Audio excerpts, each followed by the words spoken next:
Assalamu alaykum hörmətli görürmənlər. Uyğur Axbarat Mərkəzinin Abdülü xəbərlər proqramımıza xoş gəldin. Tövəndə dehqanlar xəbərlərimizin təfsili məzmunları bolsun.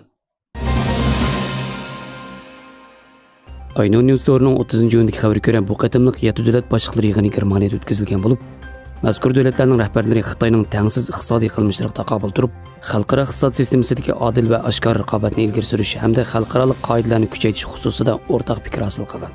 Egilinishçe, mazkur başlıqlar e'lon qilgan birlashma bayonotdan Sharq Turkistondagi majburiy emgak masalasi mutlaq qilingan bo'lsa-mu, lekin bu davlatlar o'zlarining bu vaqtdagi tashvishini ifodalash bilan ko'payilib, konkret tadbir qo'llanganligi to'g'risida hech narsa demagan.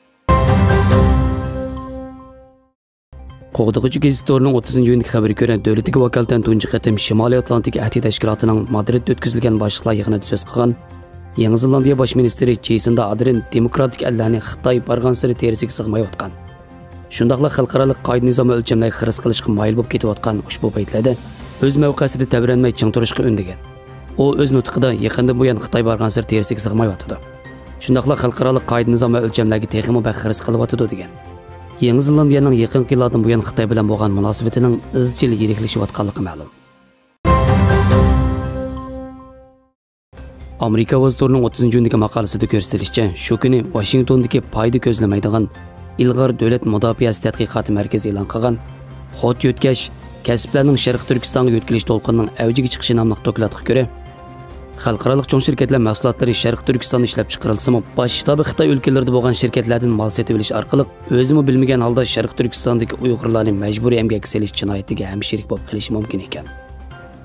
Mazkur dokladda ko'rsatilishicha, Sharq Turkistonda qisman yoki tamoman Uyg'urlarning majburiy emgak orqali bitib chiqqan mahsulotlarning Amerikaga import qilinishini cheklaydigan Uyg'ur majburiy emgakining oldini olish qonunida mahsulotlarning ishlab chiqarilgan o'rniga aloqador mushxil yuvuqlar bo'lib, ba'zi mahsulotlar mush yuvuqlar orqali amaliyotda Sharq Turkistonda ishlab chiqarilgan bo'lsa-mu, Xitoy o'lkalaridagi shirkatlarning nomida xalqaro ta'minot zanjiriga kirib olishi mumkin ekan.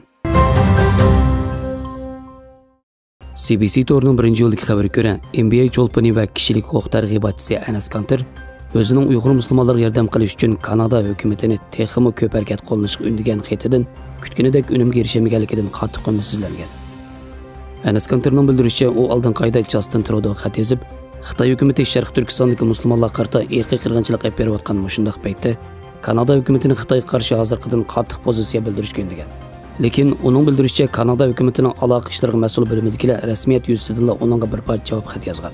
Anasning CBC xabar qanligiga bildirishicha, u o'zining xatini Justin Trudeauning qo'liga tagmidi deb qaraydi ekan. U bu vaqtda men topshirib olgan xatda o'zim o'tir qo'ygan konkret nuqtalarning hech qaysiga javob berilmagan.